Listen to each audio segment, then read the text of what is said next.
Welcome back to Sleepy Historian. Tonight you settle into a world that often seems strange from a safe modern distance. A world where people slept beside animals, feared open night air, rang church bells during storms, and carried tiny charms stitched into their clothing as though a small pouch of herbs might somehow hold back sickness, hunger, or misfortune. And perhaps the strangest thing of all is that, in many cases, these customs actually made sense. Not perfect sense, not scientific sense, but human sense, the kind of sense that emerges slowly when winters are long, rooms are cold, medicine is uncertain, and darkness is something far heavier than a simple absence of light.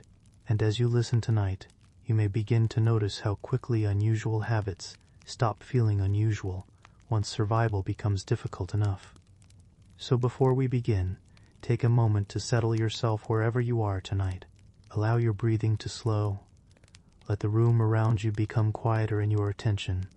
There is nowhere else you need to go for a while, and if you enjoy these long, sleepy journeys through history, you can always return to Sleepy Historian another night, when the world feels a little too loud and you need something slower to drift beside. Now, imagine a medieval evening, not the dramatic version often shown in films, not crowded castles or roaring battles. Instead, imagine a small wooden house near the edge of a muddy road. The fire has already begun to weaken for the night. Smoke hangs beneath the rafters because the chimney does not draw properly when the wind shifts. Someone coughs softly in the corner. Wet shoes dry near the embers. A child sleeps beneath rough wool blankets that still carry the smell of rain and animals from earlier in the day. Outside, darkness settles fully over the village. And unlike modern darkness, this one feels complete. No distant headlights, no glowing windows stretching for miles, no quiet electricity humming invisibly through walls. Only wind, mud, smoke, cold wood, animal breath. The uncertain sound of something moving far beyond the reach of firelight. In that kind of world, customs begin to form differently. You stop asking whether a ritual is perfectly rational.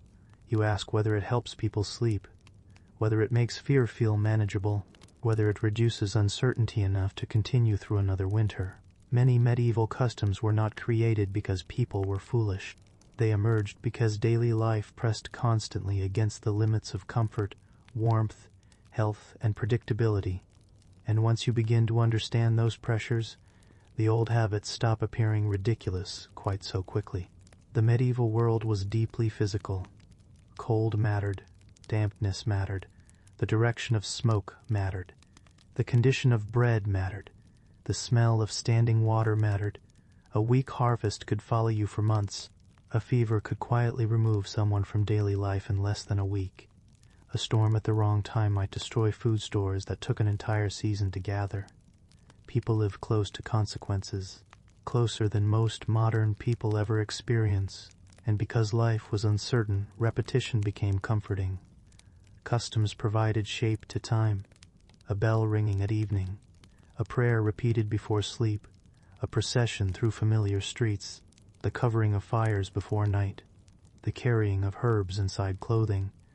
These actions did not erase danger, but they gave people the feeling that life still possessed order.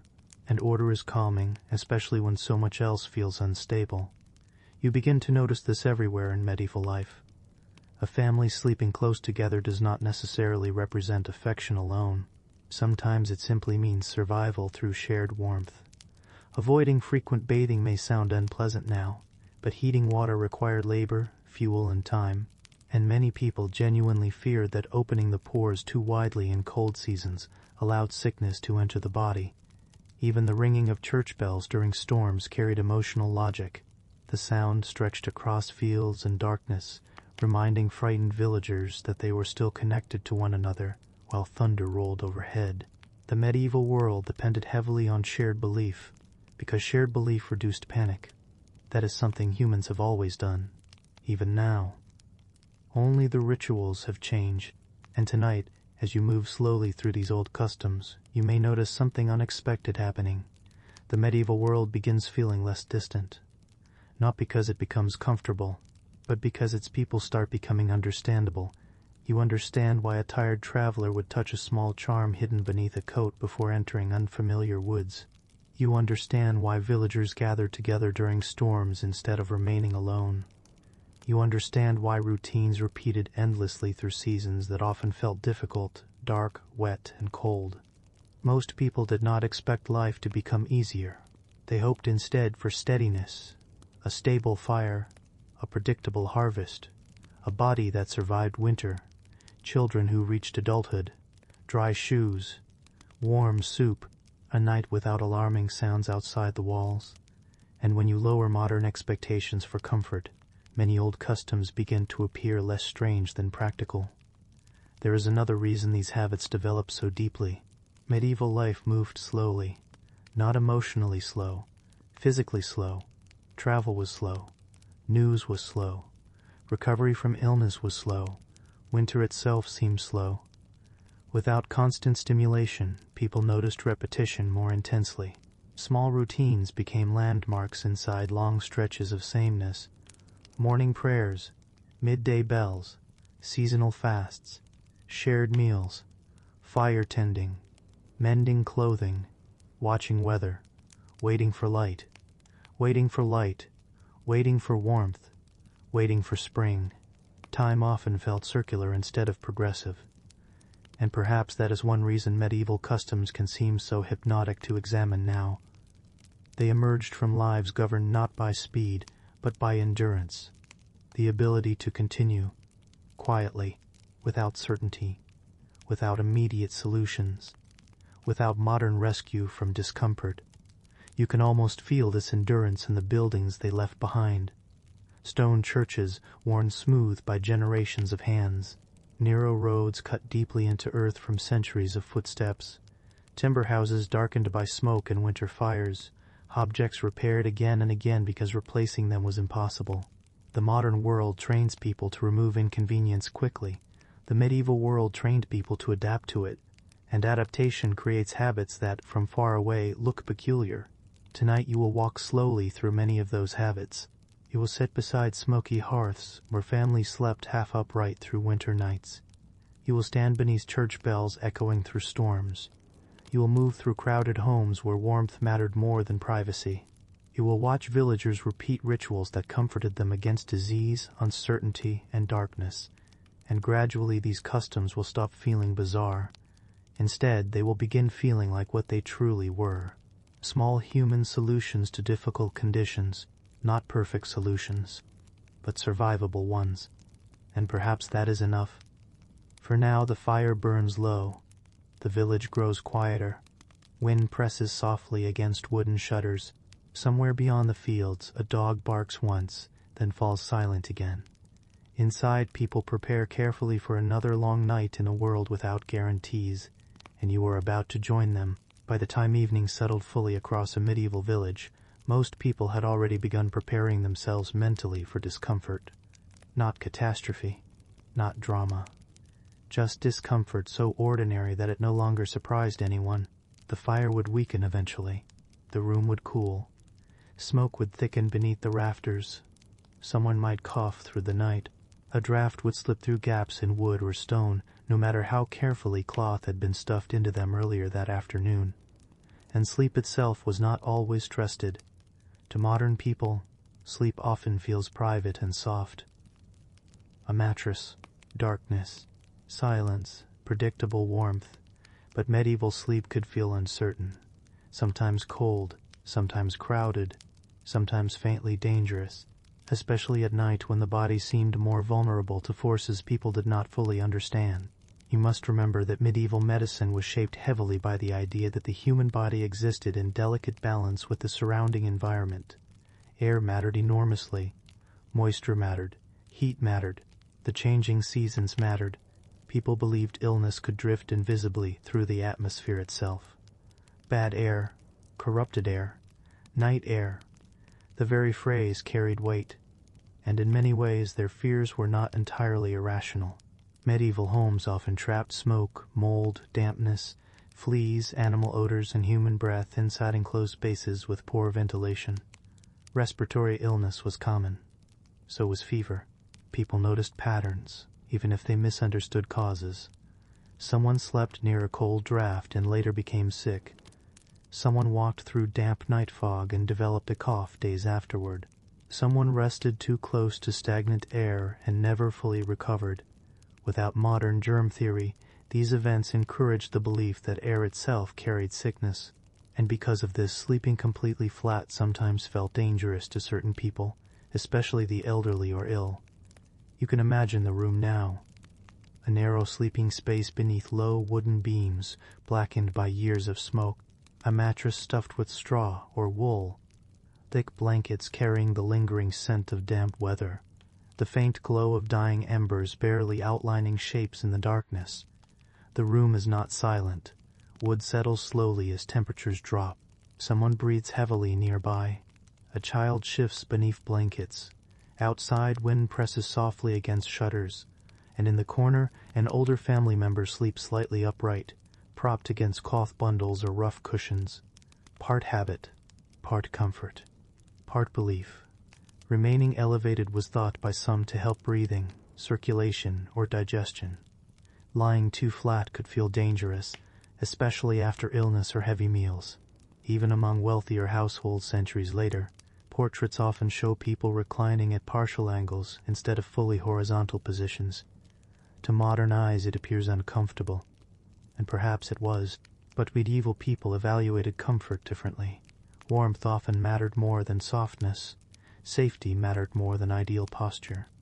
You see this again and again throughout medieval life. Survival frequently required accepting a lower baseline of physical ease. People adapted because there was little alternative.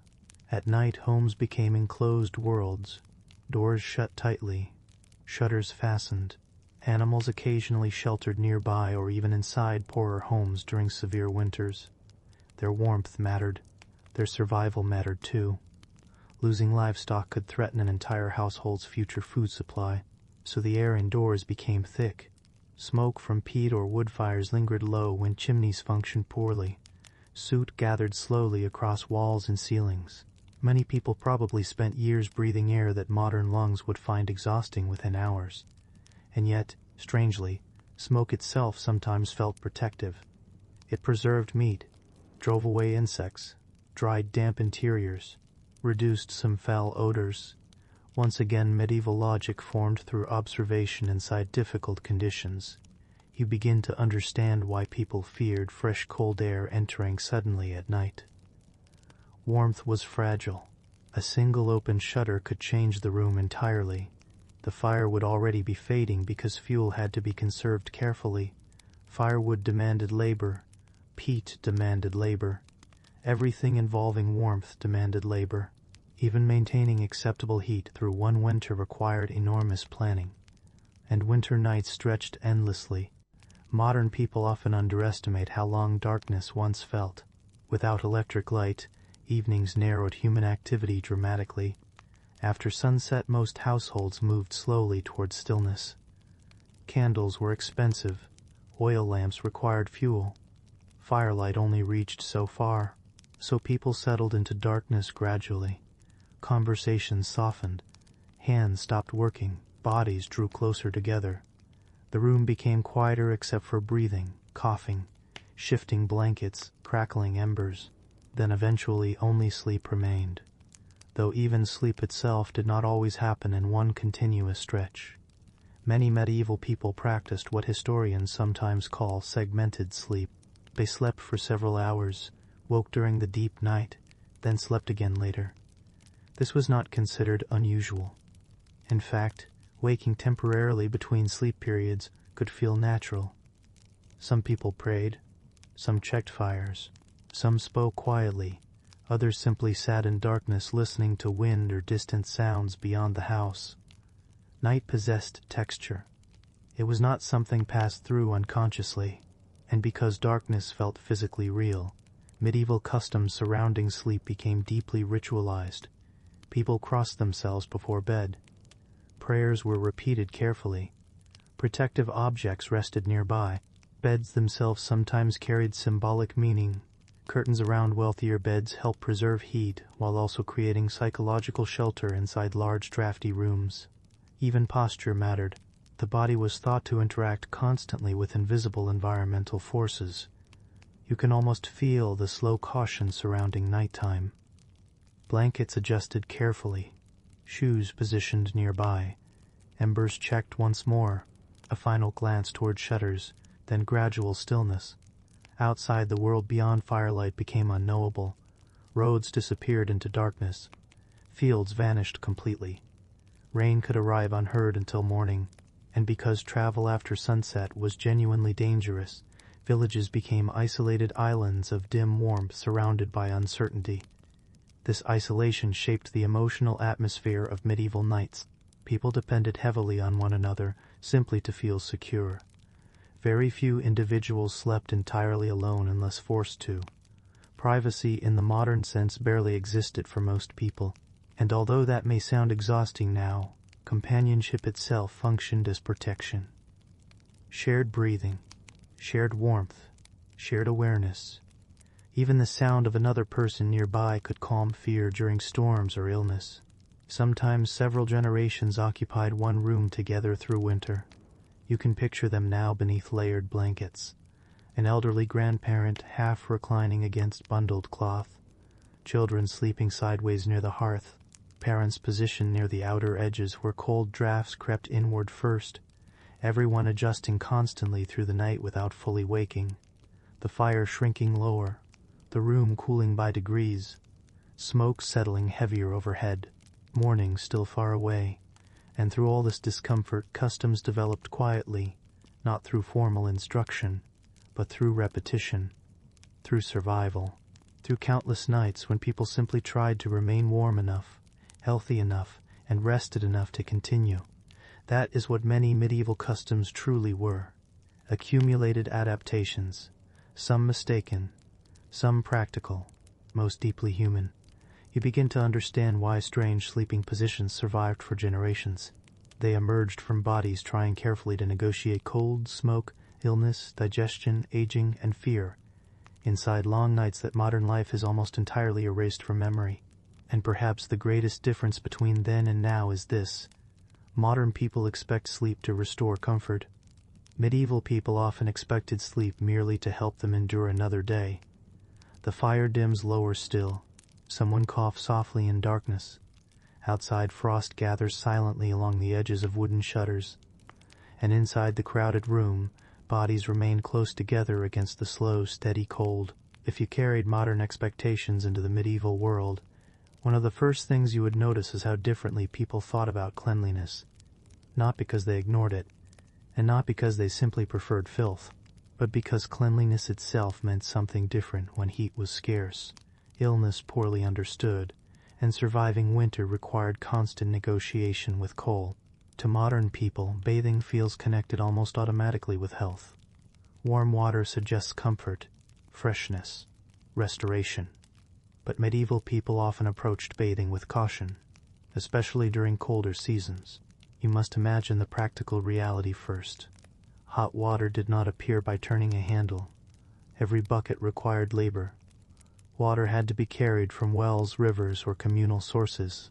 Fires had to be maintained long enough to heat large quantities properly.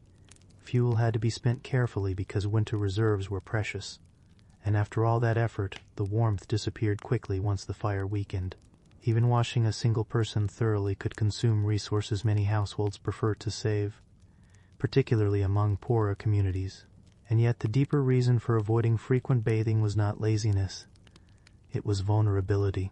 The medieval body was believed to exist in delicate relationship with heat and air. Warm baths opened the pores, softened the flesh, and relaxed the body. That part at least was true enough, but many people feared that once the body became warm and open, harmful air or disease could enter more easily, especially cold air, especially damp air, especially night air. Again and again you find this fear returning through medieval customs. Coldness was not merely unpleasant, it felt medically dangerous. And considering how often illness followed exposure, it is not difficult to understand why. A person might bathe in heated water, step afterward into a drafty room, and develop fever days later. The connection seemed obvious. The bath weakened the body. The air finished the damage. Without knowledge of bacteria or viruses, people relied on visible patterns, and the visible pattern suggested caution. You can picture a winter evening inside a modest medieval household. Water has been heated slowly in heavy iron pots over the fire. Steam rises briefly into the smoky room. Someone washes carefully using a wooden basin rather than immersing fully. The warmth feels pleasant at first, almost luxurious. Skin softens, stiff fingers loosen. The smell of smoke lifts slightly from clothing and hair. But already the room beyond the fire feels cold.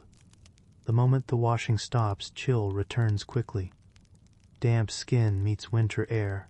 The body shivers almost immediately, and suddenly the bath no longer feels entirely safe. The warmth escapes too fast. That sensation mattered deeply. Modern buildings trap heat efficiently. Medieval homes often did not. Stone retained cold. Wooden walls leaked drafts. Floors remained icy beneath bare feet for months at a time. Even wealthy households struggled constantly against winter conditions that modern heating systems erase almost completely. So people learned to think differently about exposure. Keeping the body consistently warm mattered more than periodic washing. In fact, linen underclothing often served as the true foundation of medieval hygiene. This surprises many people now. Rather than bathing constantly, individuals changed and cleaned layers of linen worn beneath heavier outer garments. Linen absorbed sweat and oils against the skin. Washing fabric was often easier and safer than repeatedly heating entire rooms and bodies for bathing. Clean linen became associated with cleanliness itself. Not perfect cleanliness by modern standards, but practical cleanliness, manageable cleanliness. You begin noticing a pattern here. Medieval customs usually emerged from compromise. Not ideal solutions, sustainable ones. There were also social differences in bathing habits. Public bathhouses existed in many medieval towns, especially during certain centuries. Some were lively social spaces where people washed, spoke, ate, and relaxed together. But bathhouses carried risks too. Crowded spaces spread disease easily, even if nobody understood precisely why. Over time, outbreaks of illness increased suspicion toward communal bathing in many places. The body became associated with permeability, open skin, open pores, open vulnerability. During plague years especially, fear intensified around anything believed to weaken the body's defenses. And so habits changed gradually. Less immersion, more wiping and washing, more linen changing, more selective use of water. You can almost feel the caution settling over daily routines. A woman warming cloth beside the hearth before wiping a child's face. An older man washing hands carefully from a basin, while avoiding full exposure to cold air. Steam rising briefly, then vanishing. Warmth appearing and disappearing like something difficult to hold. Even among nobility, bathing was often less frequent than modern assumptions would expect. Wealthier households possessed advantages. Larger tubs, servants to heat water, thicker walls, better textiles. But they still lived within the same medical beliefs about heat, air, and bodily balance. And medieval medicine prized balance above all else. Too much cold weakened the body. Too much heat weakened it too. Everything required moderation. The body was viewed almost like a carefully maintained fire itself.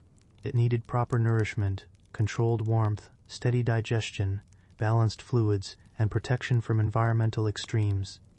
Bathing fit inside that larger philosophy. Too much washing could disturb equilibrium, especially for the elderly, whose bodies were considered naturally colder and weaker already. You begin understanding why routine bathing never became the unquestioned daily expectation it is today. The costs felt real, the risks felt real, the cold certainly felt real. And winter dominated enormous portions of medieval emotional life. Long before sunrise, people woke to frozen water buckets, stiff clothing, numb fingers, damp walls, and smoke-heavy rooms. Every source of heat demanded effort. Every moment of warmth felt temporary. Under those conditions, exposing the body unnecessarily simply carried a different emotional weight. You notice this especially in descriptions of travelers.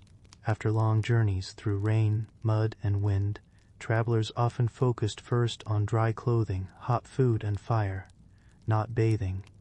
Restoration meant warmth before cleanliness, because warmth preserved strength, and strength preserved survival. There is another subtle detail modern people rarely consider. The medieval nose adapted differently. Strong smells surrounded daily life constantly. Smoke, animals, damp straw, sweat, leather, mud, fish, manure, wet wool. These odors blended into ordinary existence. People certainly recognized foulness, but their thresholds differed from ours because their environment differed. Modern expectations of scent simply did not exist, and without industrial sanitation systems, fragrance itself often served practical purposes.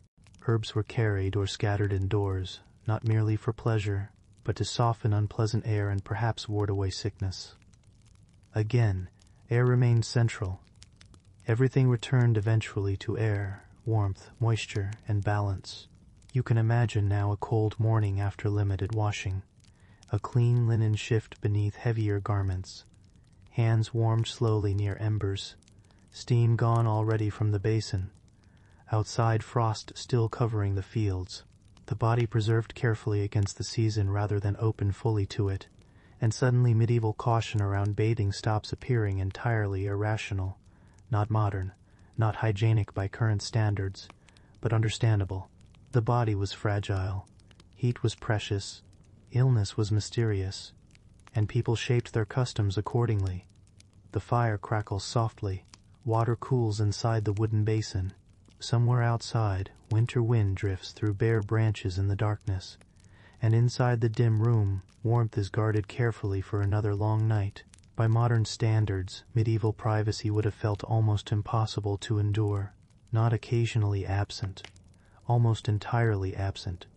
You ate near other people, worked beside them, slept beside them, waded through winter beside them, shared air, warmth, noise, illness, smells, and exhaustion with them nearly every hour of daily life. And during the coldest months of the year, that closeness became even more necessary, because warmth itself was communal. A modern heated room asks almost nothing from the human body. Walls contain warmth automatically. Temperature remains steady regardless of weather outside. Even living alone rarely threatens survival. But medieval winter demanded cooperation from every living thing inside a household. People, animals, fires, blankets, walls, bodies themselves became sources of heat to be arranged carefully against the cold. And so many customs that appear deeply uncomfortable now once carried very practical logic. You can begin with the bed itself.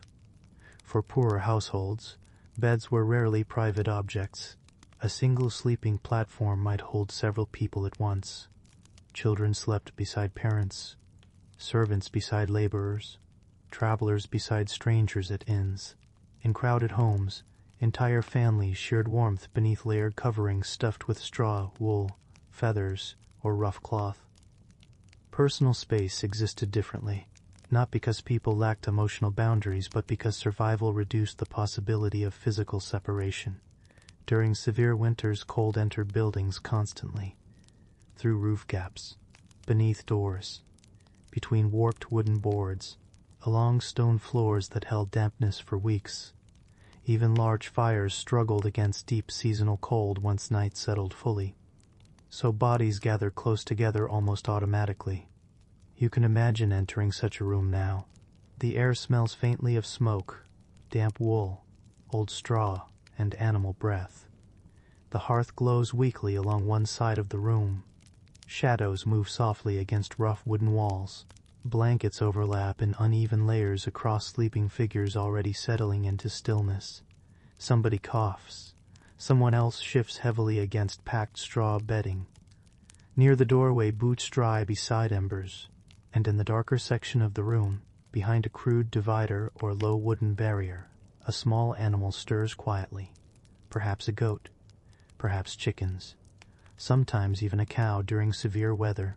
This detail surprises many modern listeners the first time they encounter it. Animals inside the house. Yet for medieval families, livestock represented far more than inconvenience. Animals meant milk, labor, trade, future survival. Losing livestock during winter could damage an entire household for years afterward, and animals themselves suffered in freezing conditions. Bringing them partially indoors during severe weather protected valuable resources while also contributing additional warmth to enclosed spaces. Not pleasant warmth, not clean warmth, but living warmth, breathing warmth, the kind generated simply by bodies remaining alive together through the night.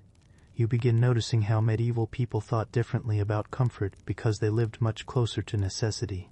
Today, many people separate cleanliness, sleep, work, food, and animals into carefully controlled spaces. The medieval household blended them together. Cooking smoke drifted through sleeping areas. Tools rested beside beds. Animals remained nearby. Children learned quickly to ignore noise, smell, and movement because complete silence rarely existed. The house itself functioned less like a retreat and more like a sheltering container for survival, and winter transformed that shelter into a world of endurance. The days shortened dramatically. Mud thickened outside. Clothing remained damp longer. Firewood diminished steadily. Everyone watched supplies carefully. You can almost feel the heaviness of those long evenings. A pot hanging above low flames. Someone mending torn fabric in dim light. A child already asleep against folded blankets. The sound of rain or wind continuing for hours beyond the walls. People conserving movement because movement exposed bodies to cold air. In many ways, medieval winter life encouraged stillness. Not peaceful stillness necessarily, just practical stillness. The less energy wasted, the better. And shared sleeping arrangements fit naturally into that logic. Even wealthier households, though more comfortable, still approached sleep differently than modern people. Servants frequently slept nearby. Large halls contained multiple sleeping spaces. Privacy remained limited except among the highest elites. Curtains around beds served practical functions beyond status. They trapped warmth, reduced drafts, created psychological separation inside crowded environments. A bed curtain could make a large cold room feel smaller, softer, safer. Again, survival and comfort overlapped constantly. You begin to understand why medieval people valued enclosure. Thick fabric, heavy shutters, bodies close together, animals inside. Everything worked against the endless pressure of cold seasons. There is another emotional detail hidden inside these arrangements. People were rarely alone with fear. Modern loneliness can feel immense because privacy is abundant. Medieval people endured different emotional burdens, but complete isolation was less common for ordinary households. At night, someone was almost always nearby, breathing, snoring, moving slightly beneath blankets. Even illness unfolded communally. If someone developed fever, others heard it through the night. If a child cried, everyone woke. If storms struck, families listened together as wind pressed against walls.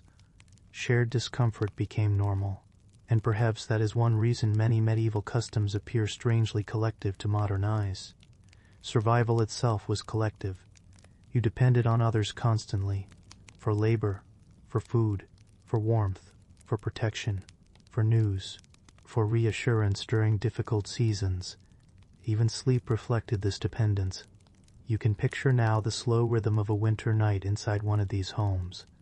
The fire burns lower, the room cools gradually, animals settle into quieter breathing. Someone rises briefly to adjust wood in the hearth. Another pulls blankets tighter around sleeping children. Outside, snow drifts silently across dark fields, invisible beyond shuttered windows. Hours pass slowly, very slowly, the kind of slow that modern people rarely experience anymore.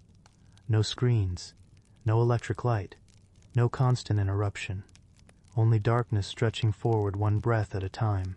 And inside that darkness, people adapted themselves physically and emotionally to endurance. Their customs reflected this adaptation everywhere. Sleeping together, keeping animals close, layering blankets heavily, reducing unnecessary movement, accepting smoke, accepting noise, accepting limited privacy. Not because these conditions were ideal, but because they worked well enough to survive another winter. That phrase matters deeply in medieval life. Well enough, many customs emerged not from preference but from acceptable compromise. A smoky room was unpleasant but warmer. Animals indoors smelled bad but preserved valuable livestock. Crowded beds reduced privacy but increased shared heat. Everything involved trade-offs. And medieval people understood trade-offs intimately because resources remained limited almost all the time.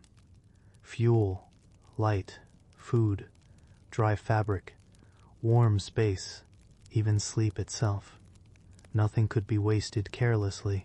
You begin noticing how much mental energy medieval life required simply to maintain ordinary existence. The body was always negotiating with the environment. Too cold, too damp, too hungry, too tired, too exposed. Customs formed slowly around reducing those pressures where possible. And over generations, those customs stopped feeling strange to the people practicing them. They became normal rhythms of life. Children born into these households never expected private bedrooms or silence. They expected breathing nearby, shared warmth, animal sounds, smoke drifting overhead, firelight fading slowly into darkness. Normality is shaped by repetition, and medieval repetition created a world where closeness itself became protective. The night deepens further now. The straw bedding settles beneath sleeping bodies. A cow shifts quietly behind the wooden partition. Faint embers pulse red beside the hearth. And through the long cold hours before dawn, the household remains gathered together against the winter darkness. For medieval people, hunger was not an emergency that appeared suddenly. It was a condition that drifted quietly through ordinary life, sometimes faint, sometimes sharp, sometimes so familiar that people barely spoke about it at all.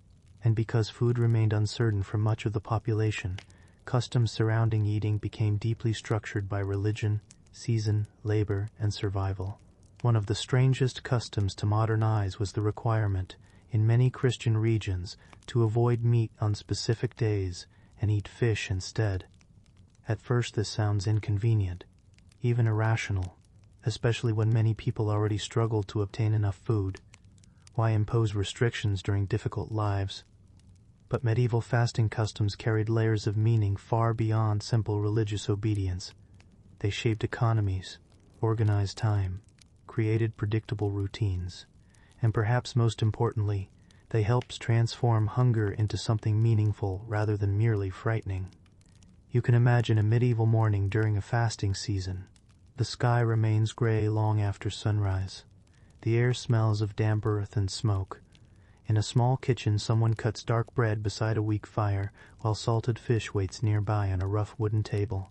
No roasting meat, no rich stew, only restraint. The meal is simple because it is expected to be simple. And expectation changes discomfort. That matters enormously. When hardship becomes ritualized, people often endure it more calmly. Fasting days gave structure to scarcity. Instead of random deprivation, hunger acquired purpose. Not pleasant purpose, but understandable purpose. The medieval calendar was filled with these cycles. Certain days prohibited meat entirely. Long seasons such as Lent extended dietary restrictions for weeks. Religious authorities encouraged moderation, restraint, and bodily discipline through food customs that touched nearly everyone. Even the wealthy participated, though naturally with more elaborate alternatives available to them. Fish became especially important because religious rules classified it differently from meat. This distinction shaped enormous fishing industries across medieval Europe. Coastal towns depended heavily on preserving fish through salting, drying, and smoking, so it could survive transport inland. And survival mattered because fresh food disappeared quickly without refrigeration. Preservation defined medieval eating. Salted herring, dried cod, smoked eel, fish packed tightly into barrels traveling slowly across muddy roads or cold seas toward inland communities where fasting obligations still had to be observed. You can almost smell these foods now. Sharp salt, cold brine, smoke lingering in fabric, the scent of preserved fish hanging heavily inside kitchens during winter. To modern tastes, such meals might seem repetitive, and often they were. But repetition itself governed medieval life. People expected seasons of sameness, the same bread, the same pottage, the same preserved food stretched carefully through cold months. Variety was rare for most households, and because scarcity remained close at all times, wasting food carried emotional weight. Modern abundance has softened considerably. Every preserved fish represented labor. Nets repaired. Boats rowed through dangerous weather, salt purchased at expense, food stored carefully against future hunger. Nothing existed casually. You begin understanding why religious food customs became woven so tightly into daily survival. They synchronized communities together. Entire villages ate similarly on certain days. Markets adjusted. Fishing economies expanded. Households planned around known restrictions. The calendar itself became physically embodied through food. People could feel time passing through changes in diet. Lean seasons. Feast days. Periods of restraint. Moments of temporary abundance.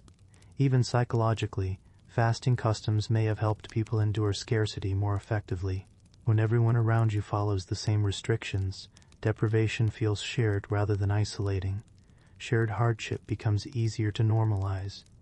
And medieval society depended heavily on normalization, because difficult conditions lasted too long for constant emotional resistance. You can picture an evening meal now during Lent. The room is quiet except for spoons against wooden bowls. Steam rises faintly from thin broth. A small portion of fish rests beside coarse bread. Children eat slowly because there is no reason to rush. Outside, rain taps softly against shutters. Inside, nobody expects fullness, only enough. That word returns again and again in medieval life. Enough warmth, enough food, enough strength, enough harvest, enough health to continue. The medieval body was trained toward endurance rather than satisfaction, and religious customs reinforced this endurance gently but constantly. There was also spiritual meaning attached to bodily restraint. Hunger reminded people of humility, mortality, dependence upon divine order. Whether or not one shares those beliefs today, they provided emotional frameworks for interpreting discomfort. Without frameworks, suffering feels chaotic. With frameworks, suffering feels structured. Medieval religion supplied structure everywhere. Bells marked time. Saint days organized memory. Fasts organized appetite. Even the body's cravings became integrated into larger communal rhythms. You notice how different this feels from modern eating habits, which often emphasize personal choice and individual preference. Medieval eating was collective, seasonal, and constrained by forces far beyond personal desire. Weather determined crops. Harvest determined survival. Religion determined many acceptable foods. Trade routes determined availability. Most people simply adapted, and adaptation slowly became culture. There is another practical detail hidden beneath fish consumption. Large animals represented wealth. A cow produced milk. A pig reproduced. Chickens laid eggs. Slaughtering livestock too casually threatened future survival. Fish offered an alternative protein source that preserved valuable land animals. So even religious customs sometimes aligned conveniently with economic realities. Again, medieval practices rarely emerged from one reason alone. They formed through overlapping pressures. Spiritual belief, practical necessity, environmental limitation, social expectation, all working together gradually over centuries. You can almost feel the emotional atmosphere surrounding these meals. Not misery exactly, not joy either, just quiet acceptance. A household gathered near weak firelight. Salted fish divided carefully. A parent ensuring children receive enough. Someone chewing slowly while wind moves faintly through the chimney. The meal modest but predictable, and predictability itself offered comfort, especially during winters when uncertainty waited constantly beyond the walls. Medieval hunger also moved differently through the year than modern hunger. Late winter and early spring could become especially difficult. Food stores diminished before new harvests arrived. Bread quality declined. Meals grew thinner. Bodies weakened gradually. People expected these cycles because they repeated endlessly, and religious fasting customs blended into those natural rhythms of scarcity almost seamlessly. By modern standards, it may seem strange to voluntarily restrict food during already difficult times. But medieval people often viewed bodily discipline as preparation. Preparation for hardship, preparation for uncertainty, preparation for seasons when abundance vanished without warning. You begin to understand how deeply the medieval world respected limits. Limits of food, limits of warmth, limits of health. Customs helped people live psychologically inside those limits without collapsing beneath them emotionally. The bowl empties slowly now. The fire settles lower. Outside, cold mist drifts across dark fields where little grows this season. And inside the dim kitchen, another simple fasting meal comes quietly to an end beneath the long, patient rhythms of medieval life. Long before weather forecasts, insulated houses, or electric light, storms carried a different emotional weight. Not dramatic fear all at once. Something slower, heavier, a feeling that the world outside human shelter had suddenly become unstable. You could hear it arriving long before rain began, wind moving differently through trees, animals growing restless, a pressure change in the air that people learned to recognize through experience rather than instruments, and then eventually thunder. Distant at first, rolling slowly across fields and forests toward the village. For medieval people, storms were not simply weather events. They interrupted fragile systems already balancing carefully against hunger, cold, fire, disease, and uncertainty. Lightning could destroy homes. Heavy rain could ruin crops. Flooding could damage roads or mills. Even strong winds alone threatened wooden buildings and stored food. Nature did not feel controlled. It felt negotiated with, and during storms, many medieval communities turned toward one of the most recognizable sounds in European history, the ringing of church bells. To modern ears, this custom may sound symbolic, ceremonial, perhaps even superstitious, but in the medieval world, bells carried enormous practical and emotional importance. Their sound organized time, structured community life, warned of danger, and reminded isolated people that they were not alone. During storms especially, bells became voices of reassurance stretching outward through darkness and rain. You can imagine the scene now. Clouds gathering low over a small village. The afternoon already darker than it should be. Villagers moving quickly to secure tools, animals, shutters, and drying laundry before rain arrives. Then thunder again. Closer now, the first heavy drops striking dirt roads and wooden roofs. And high above the village, inside the stone tower of the church, someone begins pulling the bell rope. Slowly at first, then steadily. The sound spreads outward across fields, soaked in gray light, deep, rhythmic, familiar. The bell does not stop the storm, but that was not entirely the point. Many people genuinely believed church bells possessed protective power. Their blessed sound was thought capable of dispersing harmful forces, frightening away evil spirits, or reducing the danger of lightning itself. And although modern science rejects these beliefs, emotionally the bells still served a very real purpose. They transformed fear into ritual.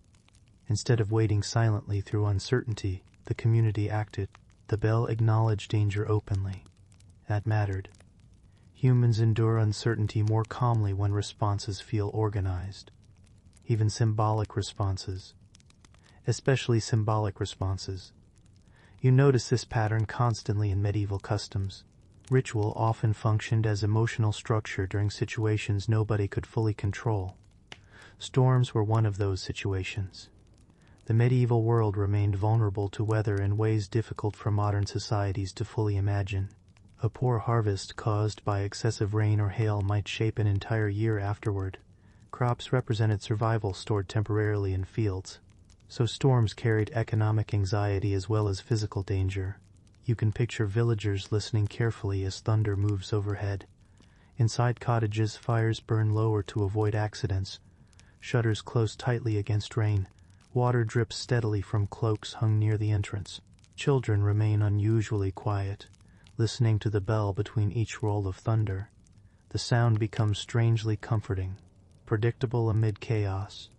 Again and again the bell rings across darkness. And because sound traveled far in pre-modern landscapes, Church bells created invisible networks of connection between scattered people. A farmer alone in distant fields could hear the village bell.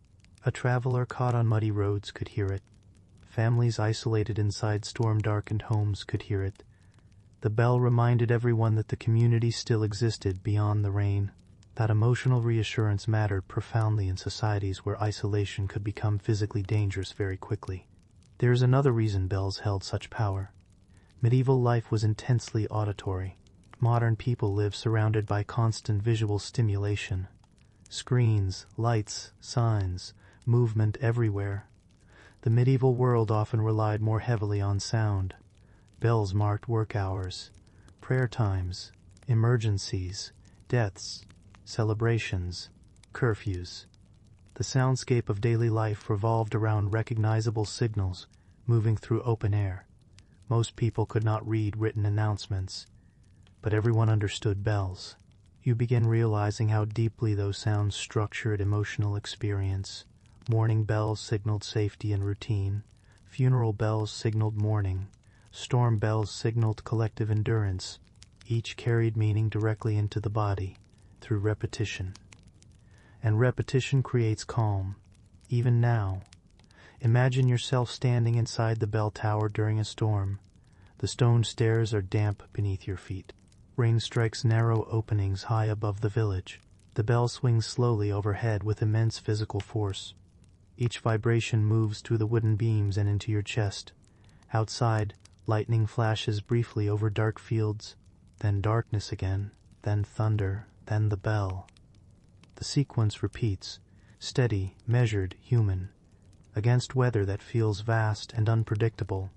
You can understand why people trusted these rituals, not because they were foolish, but because rituals reduced helplessness, and helplessness exhausted medieval people constantly.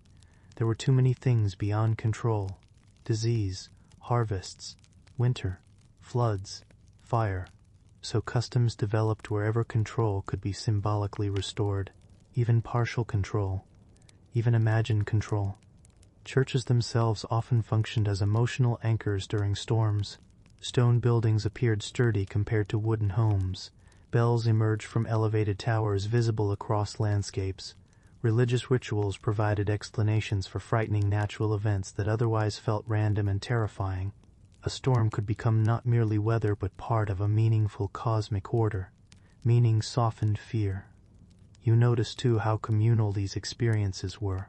Storms rarely unfolded privately. Families gathered together indoors. Neighbors checked on one another afterward. Communities repaired damage collectively. And the bell itself belonged to everyone. Its sound crossed class boundaries completely. Rich or poor, healthy or ill, farmer or merchant. Everyone listened. The same thunder, the same rain, the same deep bell carrying through wet evening air.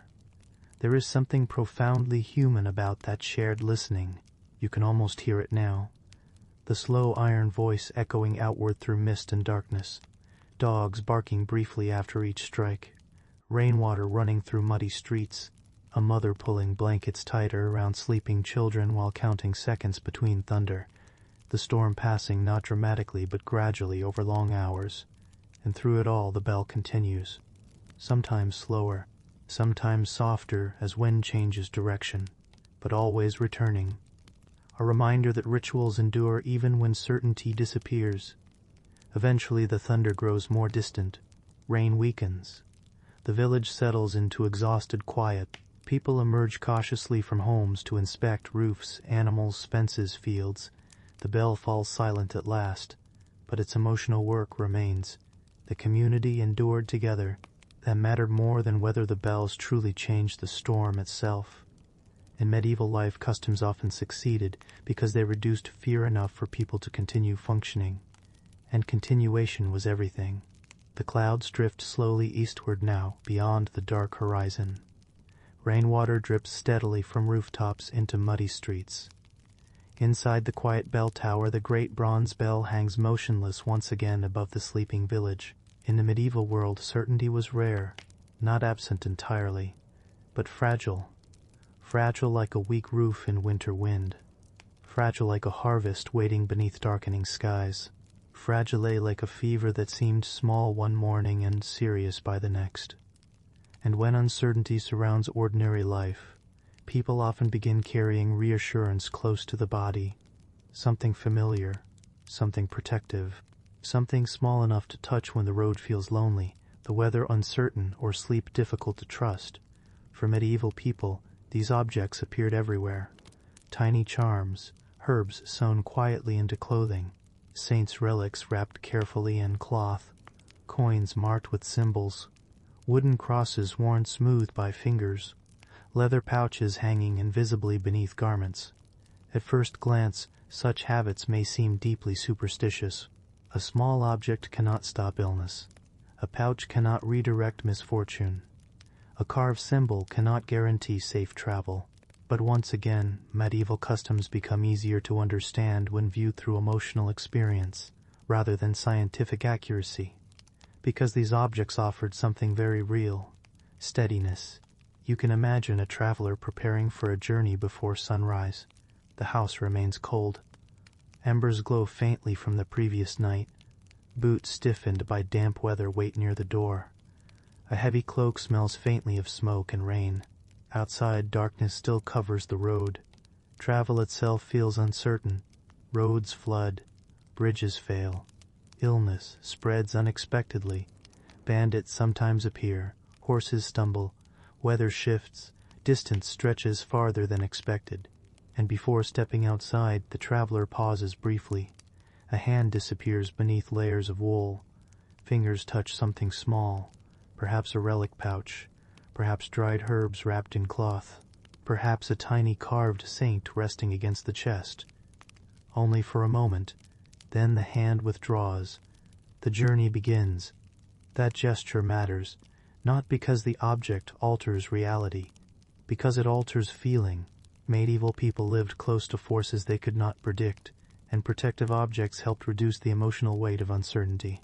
The mind rests more easily when it believes preparation has occurred. Even symbolic preparation. You still see versions of this today. Lucky coins. Familiar routines. Objects carried for comfort. People touching wedding rings unconsciously during stress. Tiny habits repeated before flights, exams, illnesses, or difficult conversations. Humans rarely abandon a ritual entirely. We simply rename it. In medieval society, however, ritual remained openly visible, especially through religion. Saints occupied important emotional spaces in everyday life. Different saints became associated with particular fears or needs. Travel, illness, storms, children, harvests, protection from danger. Relics connected ordinary people physically to sacred stories. A fragment of cloth, a bone fragment, a carved image, or even soil associated with holy places could feel deeply meaningful, not magical in the childish sense modern stereotypes often imagine, protective in a quieter emotional way, a reminder that someone or something watched over fragile lives. You can picture an elderly woman now walking slowly through a winter market. Her hands ache from cold, wool layers sit heavy against her shoulders. Beneath her clothing hangs a small pouch tied years earlier, inside perhaps dried rosemary, or lavender, or a religious token passed through generations. She touches it absent-mindedly while waiting in line for bread.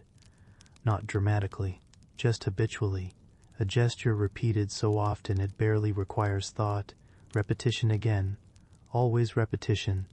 That is where medieval customs gain their emotional power, not through occasional dramatic use, through daily quiet contact. Protective herbs appeared commonly inside homes too.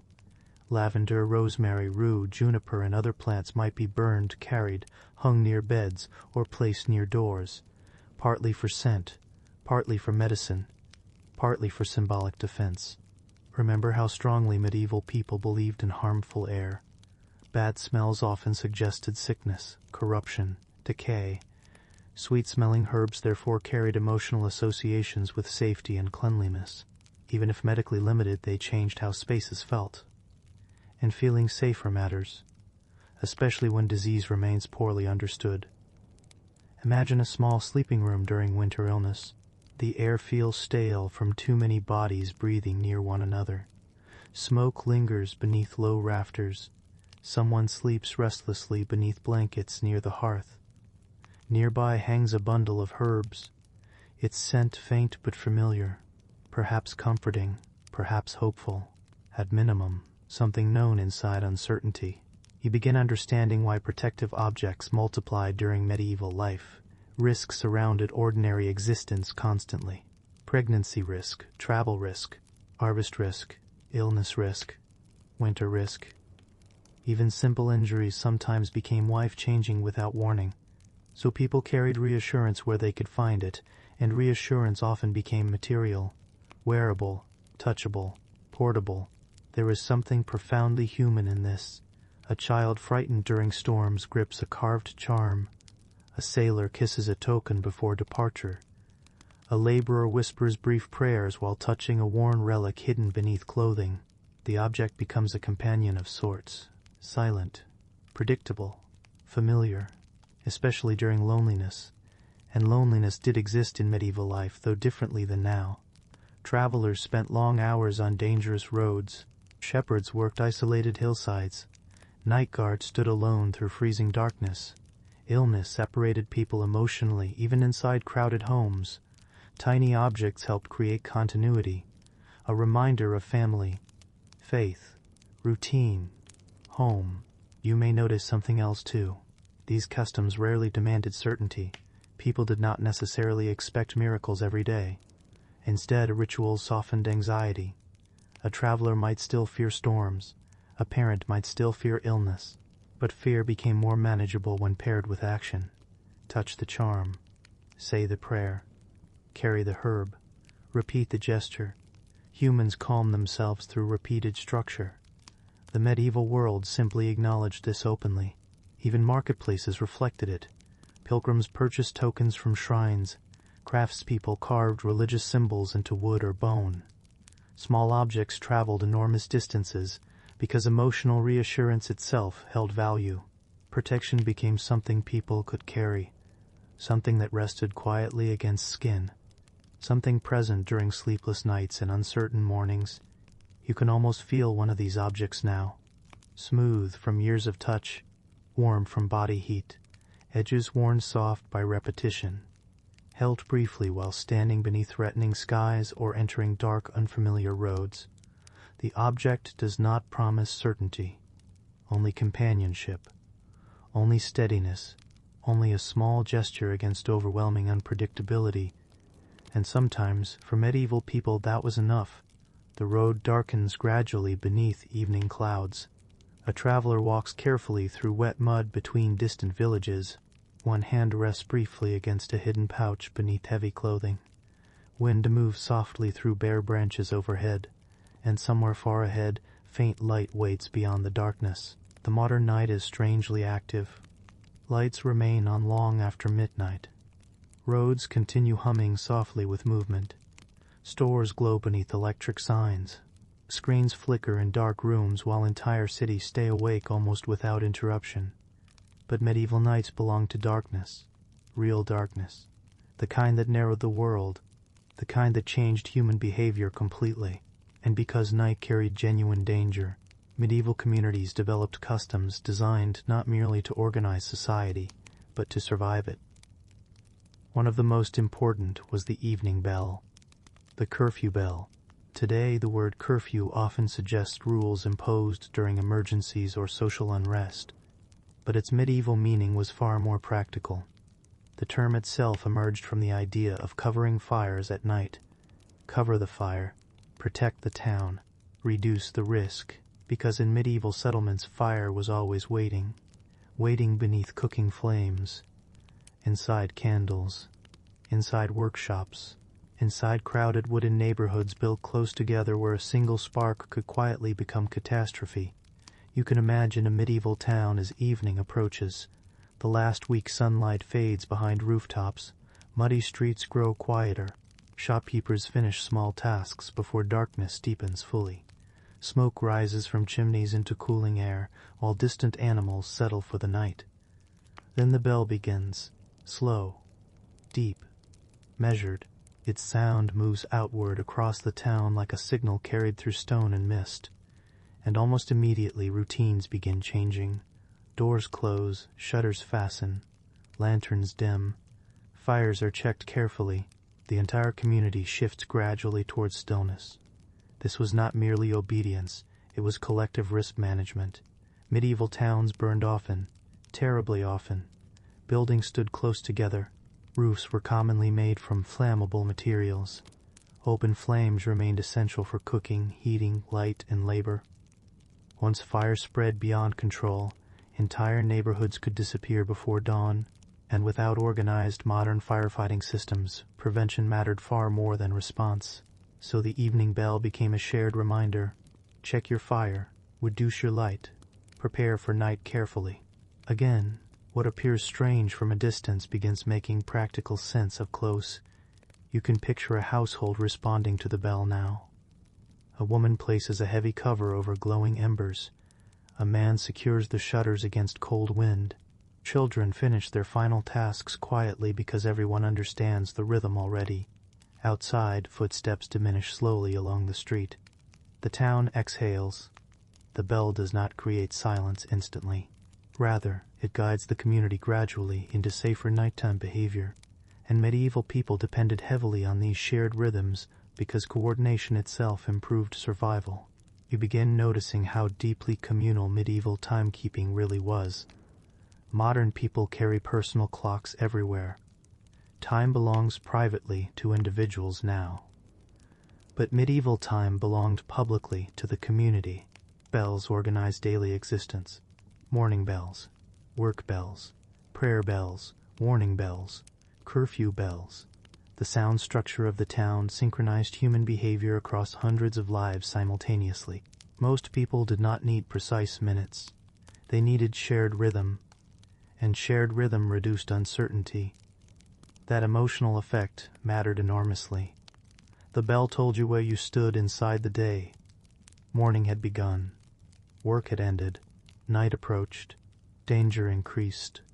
Return home. Prepare carefully. You can almost feel the psychological comfort created by such predictability, especially in societies where so many other things remained unstable. Harvests failed. Weather changed suddenly. Disease appeared unpredictably. But the evening bell still rang, night after night, year after year, a familiar sound returning across generations. There is another reason curfews developed naturally. Darkness physically transformed medieval towns. Roads became dangerous.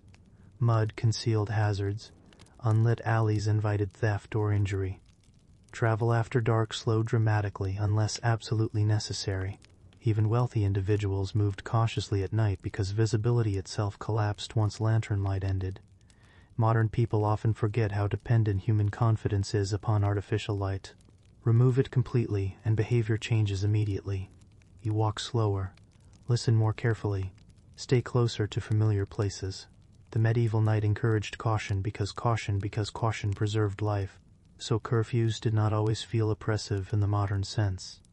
Many people likely welcomed the transition toward indoor safety once darkness settled fully. Home meant warmth. Known faces. Predictable walls. The fire. A meal if food remained available. Protection from weather. Protection from strangers.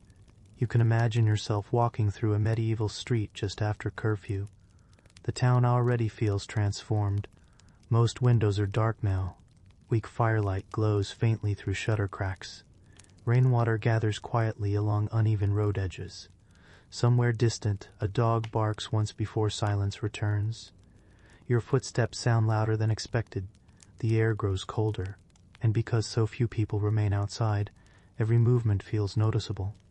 That sensation alone encouraged compliance. Night magnified vulnerability. There were also social expectations attached to curfew behavior. Respectable households followed communal rhythms. Disorder at night carried suspicion because nighttime itself suggested unpredictability. Again, medieval society valued visible order intensely. Not because life truly remained orderly, but because visible structure helped contain collective anxiety. People wanted reassurance that neighbors followed the same rules. Covered fires, closed homes, protected streets, the entire community participating together against shared danger. You notice how often medieval customs rely on mutual cooperation rather than individual freedom. Everyone checks fires, everyone quiets the streets, everyone acknowledges the bell. And because these routines repeated endlessly, they became emotionally embedded into daily life. Children learned them automatically. Travelers adapted quickly. Even animals likely responded to changing human rhythms each evening, the town slowing, voices softening, movement narrowing inward toward shelter. There is something deeply calming in repetitive communal behavior. The modern world often fragments attention constantly. Medieval life, though harsher in many ways, moved through stronger shared transitions, day into night, noise into quiet, exposure into shelter. The curfew bell marked those transitions clearly. You can almost hear it now fading slowly across cold evening air. One final strike rolling outward over rooftops and muddy streets before silence settles again. Inside homes, people prepare for sleep. Cloaks dry near embers. Bread rests beneath cloth coverings for morning. Someone whispers a final prayer. A parent checks the door latch once more. Outside, darkness deepens completely beyond the edge of town. And within the safety of enclosed walls, another medieval night begins under the protection of routine, firelight, and the slow, dependable rhythm of the bell. In the medieval world, reputation could feed you or quietly ruin you. That may sound dramatic at first, but in small communities where nearly everyone depended on one another, social trust carried enormous practical value. People remembered who repaid debts, who worked honestly, who stole, who caused trouble, who could be relied upon during difficult winters. Modern life allows a certain amount of anonymity. You can disappear into crowds, move between cities, begin again among strangers who know nothing about your past. But medieval villages rarely offered that freedom. Most people lived surrounded by familiar faces for years, sometimes for entire lifetimes. And because communities were small and survival deeply interconnected, medieval punishments often focused less on physical destruction and more on public visibility. Shame itself became a tool. One of the clearest examples was the use of stocks or pillories, wooden structures placed in town squares where offenders sat or stood restrained while neighbors watched. To modernize, this may appear cruel, humiliating, perhaps unnecessarily theatrical, and certainly it could be deeply uncomfortable. But medieval authorities were often trying to accomplish something broader than simple punishment. They were reinforcing communal order publicly. Again, order mattered because disorder frightened people living close to instability already. You can imagine a medieval town square early in the morning. Clouds hang low above stone buildings. Mud clings thickly to boots crossing the square. Market stalls open slowly, while smoke rises from nearby chimneys into cold air. Near the center stands a wooden set of stocks, and inside them sits someone from the community, not a distant criminal from another world, someone familiar, a laborer, a merchant, perhaps a neighbor. People passing through the square notice immediately. Some stare openly, others avoid looking too long. Children whisper quietly. Adults continue working while pretending not to observe too carefully. The punishment unfolds not through dramatic violence, but through sustained public attention. That attention mattered enormously in tightly connected societies. Reputation shaped employment, trade, marriage opportunities, social trust, even access to communal help during hard times. To damage reputation publicly was to remind everyone that social rules existed for survival, not merely authority. You begin understanding why medieval justice often emphasized visibility. Communities wanted reassurance that harmful behavior would not spread unchecked. The punishment itself became a form of communication. This person violated shared expectations. This behavior threatens stability. This is what happens when trust breaks. And because towns were small, the message reached everyone quickly. There is another important detail modern people sometimes overlook. Many medieval punishments were designed specifically to avoid more extreme violence whenever possible. A fine, public embarrassment, or temporary confinement could resolve lesser offenses without removing a laborer permanently from community life. Remember, medieval societies depended heavily on human labor. Every worker mattered. Fields needed tending, roads needed repair, food needed transporting. Destroying people casually carried economic costs communities often preferred to avoid. So punishments frequently aimed toward reintegration after public acknowledgement of wrongdoing. Not always successfully, of course, and not always kindly, but the underlying logic was often social rather than purely destructive. You can picture the atmosphere surrounding these punishments now. Not chaotic crowds screaming endlessly as modern films sometimes portray. Often quieter, more uncomfortable, more restrained. People watching because social expectation required attention, yet also because tomorrow the same square would return to ordinary life again. The punished person remained part of the same world afterward. That changed the emotional tone entirely. In small communities, cruelty could not remain abstract for long. You still had to see each other later. Trade together, pray together, survive winter together. So public punishment existed inside ongoing relationships. That complexity matters. You can imagine standing in the square yourself during cold weather. Your boots sink slightly into wet ground. Breath clouds faintly in the morning air. Nearby, merchants continue arranging bread, fish, cloth, or tools for the day's market, despite the quiet tension surrounding the stocks. Nobody wants prolonged disorder. Everyone wants normal routine restored. And the punishment functions partly by creating shared discomfort around the disruption itself. The offender feels exposed. The community feels uneasy. Then eventually the moment passes. Order resumes. That return to normality was often the real goal. You notice again how deeply medieval customs relied upon collective awareness rather than private systems. Justice unfolded publicly because public memory formed social stability. People needed visible reminders of acceptable behavior in environments where formal policing remained limited.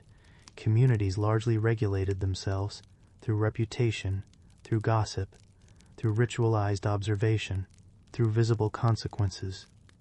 Even architecture reflected this communal visibility. Town squares placed punishments directly beside ordinary commerce and daily movement, because the entire point involved public witnessing. A hidden punishment taught nothing socially.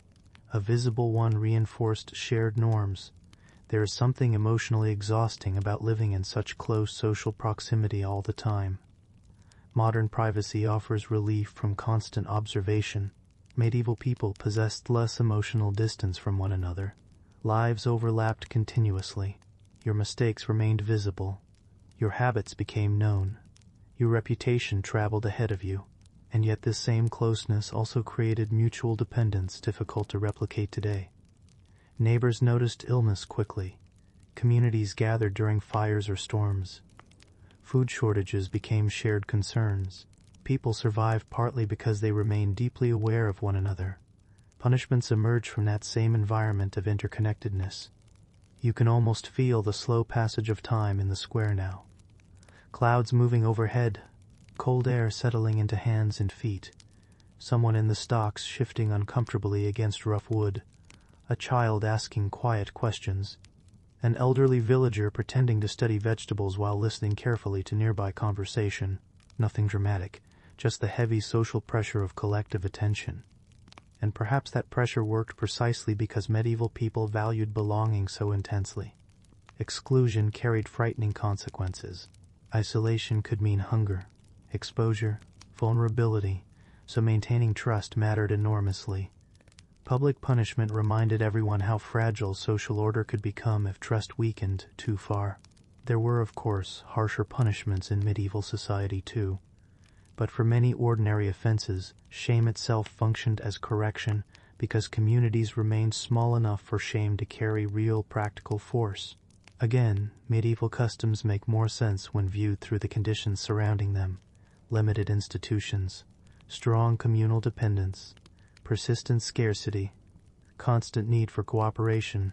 Under those pressures, reputation became survival currency, and public punishment became a way of protecting collective stability. Eventually the square empties slowly toward afternoon. The market continues. Rain threatens again overhead.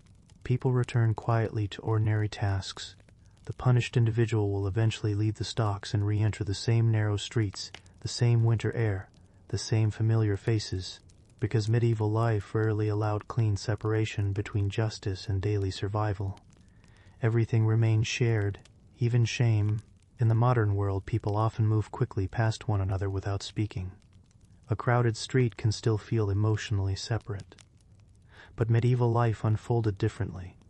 Communities gathered constantly, not always because they wished to, often because survival, religion, labor, and time itself demanded collective participation. And among the most powerful shared experiences in medieval society were processions, slow-moving lines of people carrying candles, banners, relics, lanterns, or religious symbols through streets already worn smooth by generations of footsteps. To modernize, these events may appear ceremonial, decorative, perhaps repetitive. But for medieval communities, processions provided something far deeper than spectacle. They gave shape to uncertainty. You can imagine a village preparing for one now. The morning begins cold and gray. Smoke rises softly from chimneys while bells echo faintly through damp air. Doors open slowly along narrow streets as people emerge wrapped in wool cloaks against the chill. No one moves quickly. There is time yet. The procession will begin after prayers. Children wait beside parents. Monks prepare candles carefully against the wind. Someone adjusts a banner stitched years earlier by hands now long buried beside the church. The entire village seems to lean gradually toward a shared rhythm, and that rhythm matters, because medieval life often felt fragmented by hardship. Illness isolated families. Weather trapped travelers. Hunger narrowed emotional energy toward survival. Long winters stretched endlessly across repetitive labor and uncertainty. Processions interrupted that isolation. They gathered people physically into one moving body, a community walking together, breathing together, listening together. You begin to understand why this carried emotional power far beyond religion alone. Movement itself changes feeling, especially collective movement.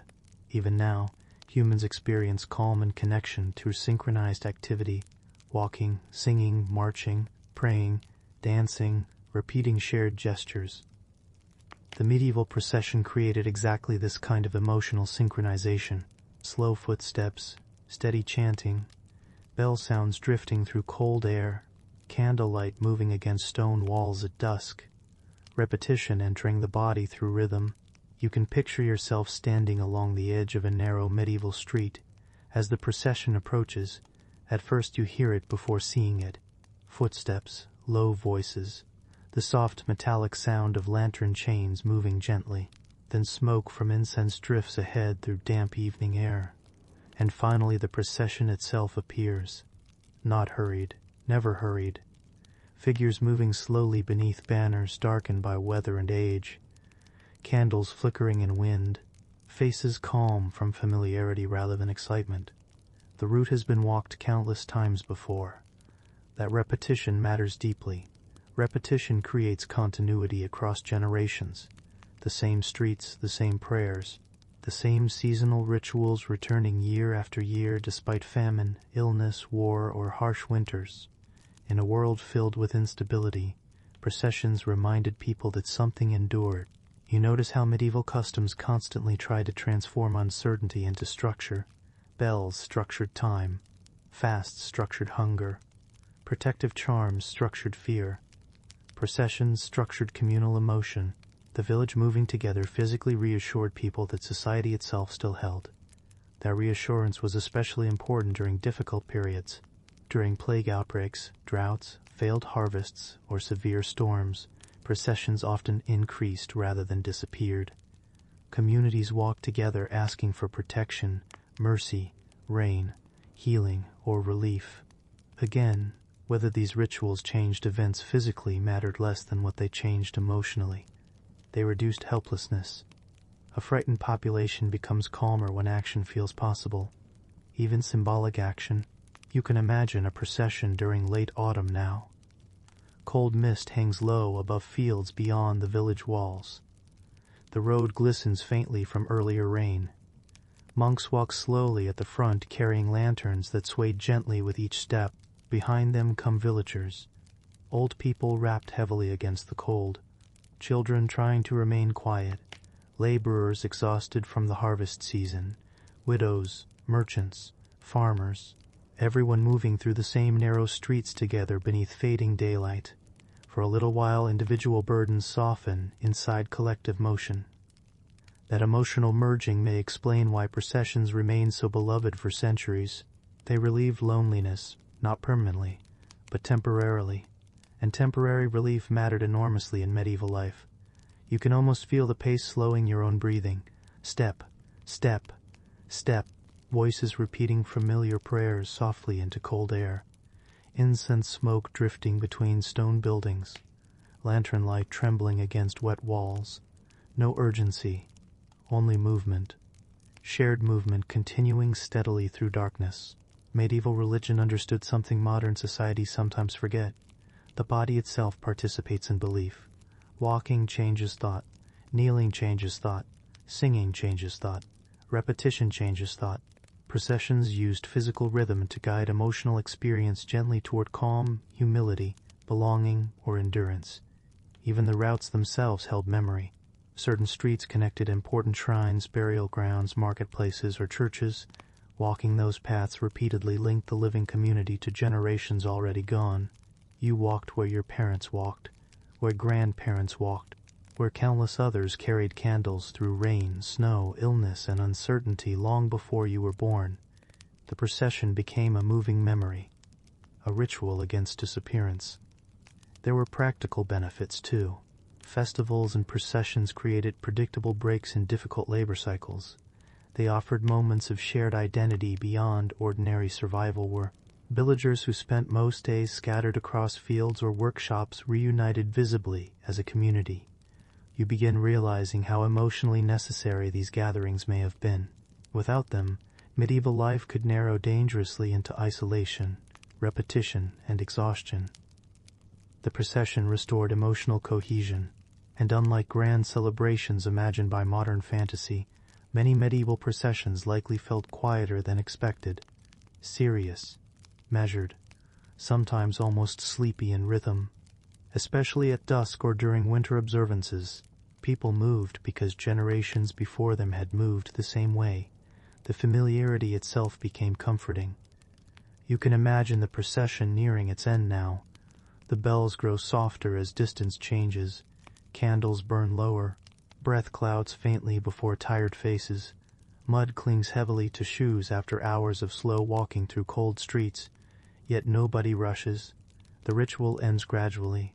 People separate slowly again into ordinary life, returning home, returning to fires, returning to evening meals and dark winter rooms, but something emotional lingers afterward, a sense that the community still exists, still breathes together, still walks the same roads despite hardship, and perhaps that feeling alone explains why medieval people returned to processions again and again through centuries of uncertainty. Not because movement solved suffering, but because shared movement made suffering easier to carry. The final lantern disappears slowly around the corner now. Incense smoke fades into damp evening mist, and the narrow medieval street grows quiet once more beneath the patient rhythm of distant bells. Few medieval customs seem stranger to modern people than bloodletting. The idea that removing blood from an already weakened person could somehow restore health feels backwards now, almost unsettling in its calm confidence.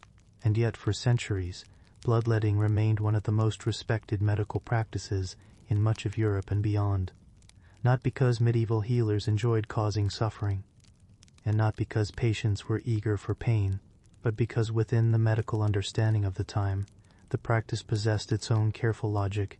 To understand that logic, you must first step into a world where illness rarely had clear explanations. A cough might disappear harmlessly, or become fatal. A fever might fade after one difficult night, or continue quietly until a person never rose again. Without microscopes, antibiotics, or knowledge of infection, medieval medicine relied heavily on observing patterns inside the human body and the natural world, and one of the most influential systems for interpreting those patterns was the theory of humors. The body, according to this belief, depended upon balance between four essential fluids: blood, phlegm, black bile, and yellow bile. Health meant harmony. Illness meant imbalance. Too much heat, too much cold, too much moisture, too much dryness. Everything returned again to balance. You may notice how familiar this sounds emotionally. Even now, humans naturally search for explanations that organize uncertainty into understandable systems. The humoral theory did exactly that. It transformed illness from random terror into something that could be interpreted, discussed, and treated through ritualized methods. Bloodletting became one of those methods. You can imagine a small medical room inside a medieval town. Not dramatic, not frightening in the way modern imagination sometimes presents it. Instead, the room feels quiet. Wooden shelves lined with herbs and jars. Weak daylight entering through narrow windows. Smoke drifting faintly from a nearby fire. The smell of dry plants, old cloth, and damp stone lingering together. A patient sits patiently near a wooden table, perhaps exhausted from fever, perhaps dizzy, perhaps simply frightened by symptoms nobody fully understands. And nearby stands the healer, calm, methodical, certain enough to continue. That certainty mattered deeply, because patients did not only seek cures, they sought reassurance that someone understood what was happening to the body. Bloodletting offered visible action. The healer examined complexion, pulse, mood, appetite, sleep, and season. Then treatment followed according to established beliefs about restoring equilibrium. Sometimes a small amount of blood was removed from a vein. Sometimes leeches were used. Sometimes treatment aligned carefully with calendars believed to influence bodily balance. The medieval body was understood as deeply connected to seasons, weather, age, and environment. Winter cooled and dampened the body. Summer overheated it. Spring stirred excess blood. Autumn weakened vitality. Again and again you find medieval people viewing humans not as separate from nature, but woven directly into it. And honestly, there is something understandable in that instinct. People noticed that winter illnesses differed from summer illnesses. They noticed seasonal fatigue, mood changes, changes in appetite and strength. Without modern medical frameworks, humoral medicine organized those observations into a coherent system. You can almost picture the patient now after treatment.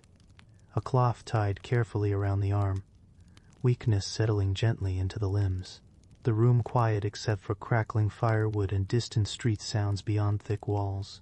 The healer offering instructions about rest, food, sleep, or avoiding cold air afterward. Not chaos. Routine. That is important to understand. Most medieval medicine unfolded through routine rather than desperation. Healers repeated familiar treatments because familiar treatments provided emotional stability inside uncertain conditions. Even if outcomes varied greatly, there were certainly dangers, of course. Excessive bloodletting sometimes weakened patients severely, but medieval practitioners often believed symptoms themselves reflected dangerous excess within the body. Removing blood appeared logical within that framework, especially because some patients genuinely improved afterward through coincidence, temporary relief, placebo effects, or natural recovery already underway. Those recoveries reinforced belief in the practice. Humans trust systems that occasionally appear successful. You notice, too, how seasonal thinking shaped daily health customs far beyond bloodletting alone. People adjusted diets according to weather, changed sleeping habits by season, avoided certain foods during particular months, protected themselves carefully against drafts, dampness, or excessive heat. The body was seen almost like a landscape requiring careful management through changing environmental conditions.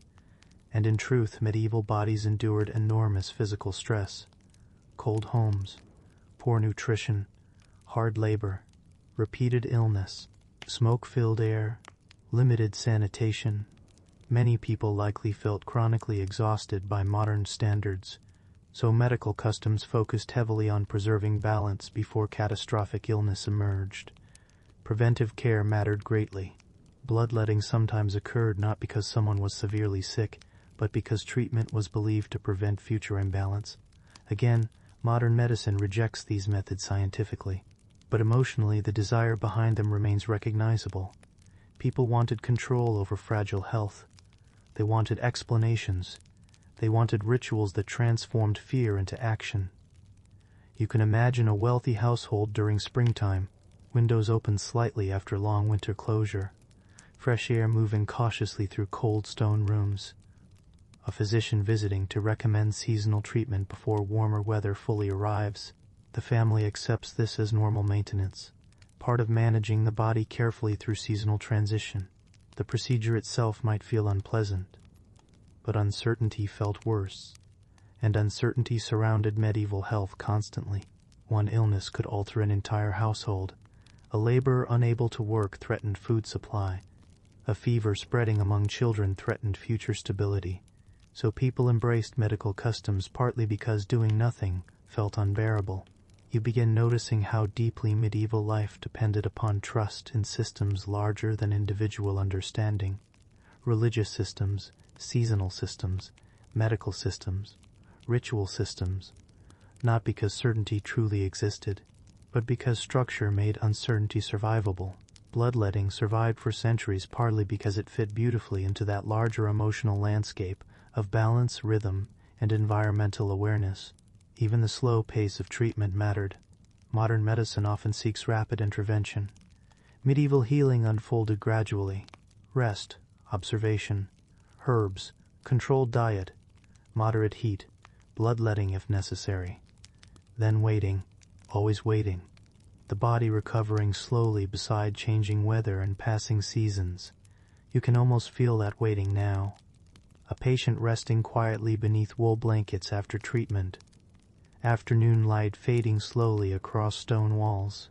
The smell of herbs drifting through warm, smoky air. Outside, rain tapping gently against shutters, while the healer departs into muddy streets already darkening toward evening. No certainty, only careful routines against illness that never fully explained itself. And perhaps that is why medieval people trusted such customs for so long. Not because the treatments always worked, but because they offered something nearly as valuable, the feeling that human suffering still possessed order. The medieval world lived very close to death, not in a dramatic way every hour, not in constant terror, but in quiet familiarity.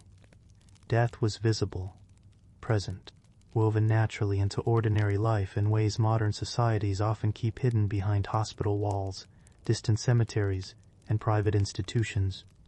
In medieval towns and villages, the dead remained physically near the living. Churchyards stood beside homes. Graves lined pathways people crossed daily. Funeral bells interrupted ordinary work regularly enough that most people recognized their sound immediately. And because death appeared so frequently, medieval customs surrounding the dead became less about avoiding mortality and more about continuing relationships with it.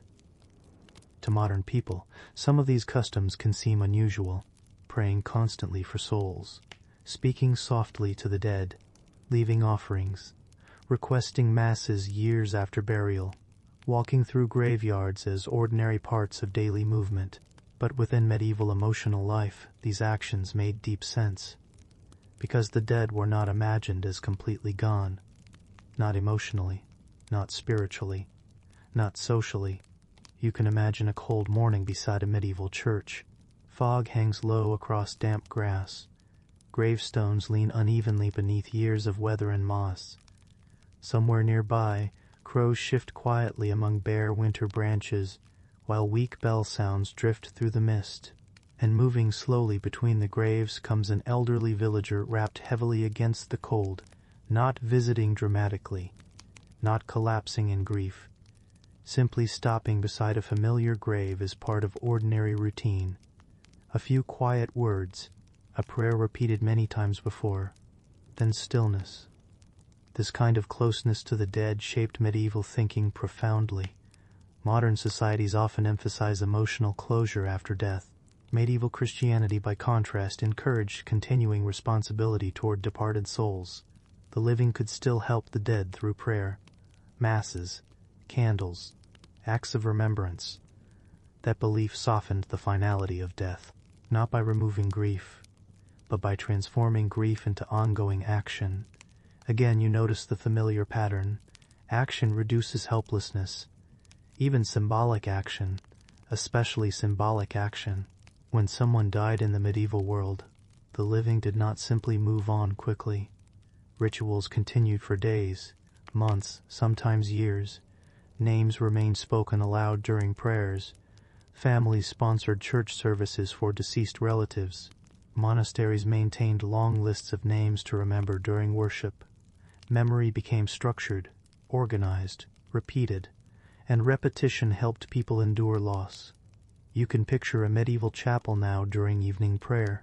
Candles flicker softly against stone walls darkened by centuries of smoke. Monks chant slowly in low voices, while outside rain taps gently against narrow windows. Somewhere inside the prayers, names of the dead are spoken again. Quietly, carefully, people gone years ago still returning briefly through ritual. There is something deeply human about this refusal to allow disappearance completely, especially in societies where generations often lived in the same small places continuously, the same roads, the same churches. The dead remained part of communal geography. A child might grow up hearing stories about grandparents buried only steps away from daily life. Villagers passed graveyards constantly. Bones themselves sometimes reappeared during construction or flooding because burial grounds remained crowded and old.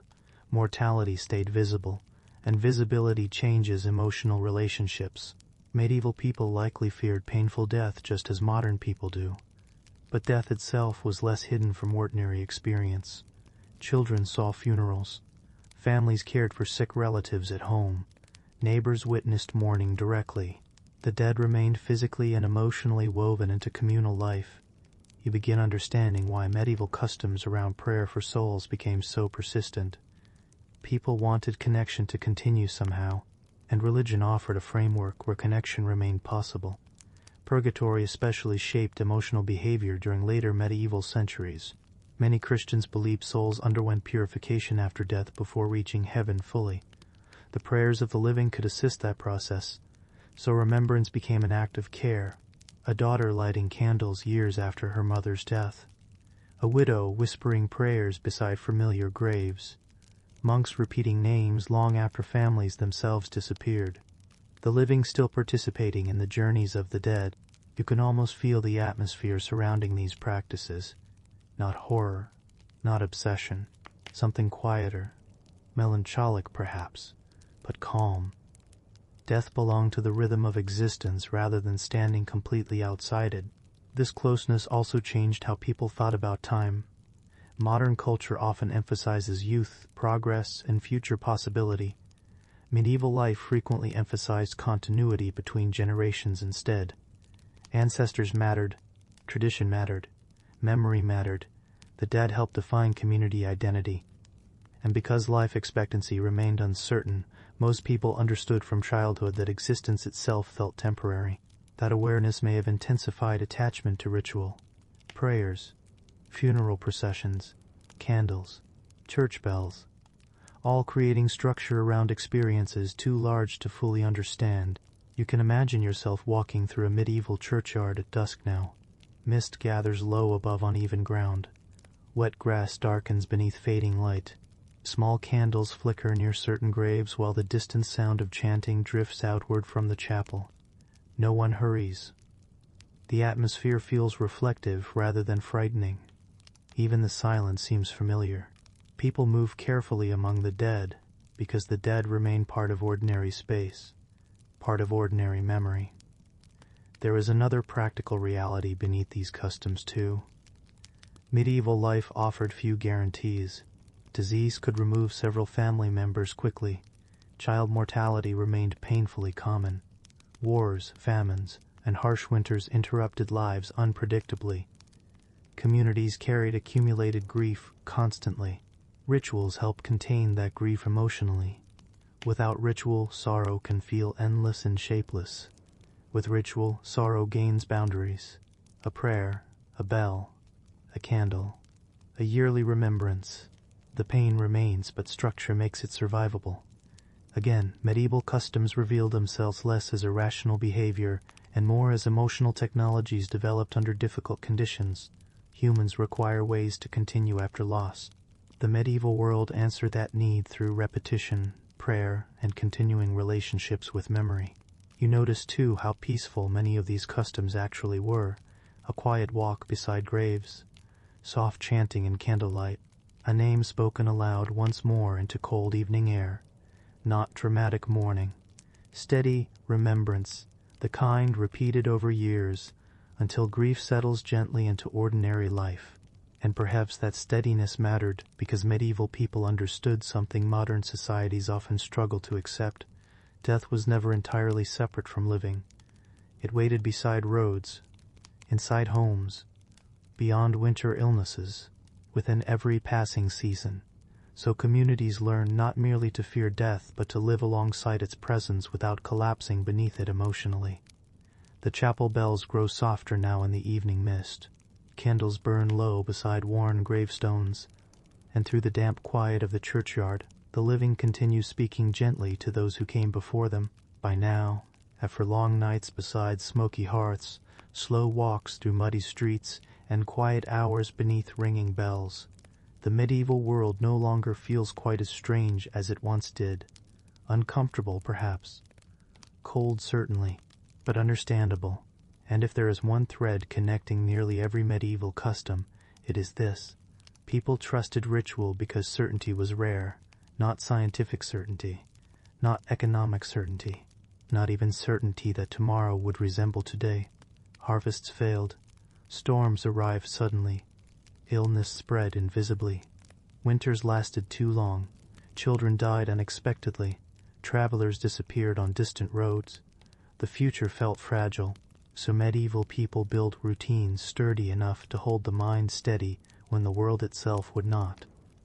You can see it everywhere now: the bell ringing each evening, the prayer repeated before sleep, the herbs hanging beside the bed, the procession through familiar streets, the careful covering of fires at night, the touching of a charm before entering dangerous weather. Each ritual accomplished something larger than practical usefulness alone. It reduced emotional chaos. And humans have always needed that reduction. Even now, modern people often imagine themselves more rational than medieval societies, but in difficult moments, ritual still returns quietly into ordinary life. People refresh weather forecasts repeatedly during storms, check locked doors more than once before sleep, wear familiar clothing during stressful events, follow routines after loss because routine steadies the mind. Human beings rarely live comfortably inside pure uncertainty. We create patterns. The medieval world simply relied upon them more openly. You can imagine a winter evening inside a small stone cottage now. Snow drifts softly beyond the shutters. The room smells faintly of smoke, wool, and dried herbs hanging from dark wooden beams. Firelight flickers gently against walls polished smooth by generations of use. Inside this room, almost every movement follows habit. A cloak folded in the same place, boots drying beside embers, prayers spoken in familiar order, bread covered carefully for morning. The rituals are not dramatic. That is important. Most medieval customs survived not because they amazed people, but because they blended quietly into ordinary repetition. And repetition itself became comforting. You begin understanding how emotionally exhausting unpredictability must have felt in a world without modern systems of protection. No reliable medicine, no refrigeration, no rapid communication, no guaranteed food supply, no central heating. The body remained exposed constantly to weather, disease, hunger, exhaustion, and accident. Under those conditions, ritual became a form of shelter, not physical shelter, psychological shelter, a structure inside uncertainty. There is something deeply calming about repeated actions performed by generations before you, especially when those generations survived difficult lives themselves. A parent teaches a child how to prepare the fire safely, how to pray during storms, how to preserve food before winter, how to recognize dangerous weather, how to behave during fasting seasons. Customs carried memory forward, not abstract memory, practical emotional memory. This is how people endured before you. Now it is your turn. You can almost feel that continuity stretching across centuries. hands repeating the same gestures, voices repeating the same prayers, feet walking the same roads. The medieval world changed slowly enough that traditions accumulated tremendous authority simply through survival. If a custom lasted generations, people trusted it, because survival itself seemed to validate repetition. Modern societies often worship innovation. Medieval societies trusted continuity more deeply, and continuity can feel profoundly stabilizing when life itself feels fragile. You notice, too, how physical these rituals remained. People did not merely believe internally, they acted, kneeling, walking, touching relics, lighting candles, crossing themselves, covering fires, ringing bells, preparing food seasonally. The body participated fully in medieval belief systems. That physical participation mattered because bodies remember repetition powerfully. A familiar gesture can calm fear before the mind fully understands why. Even now, think of how automatically humans seek routine during illness or grief.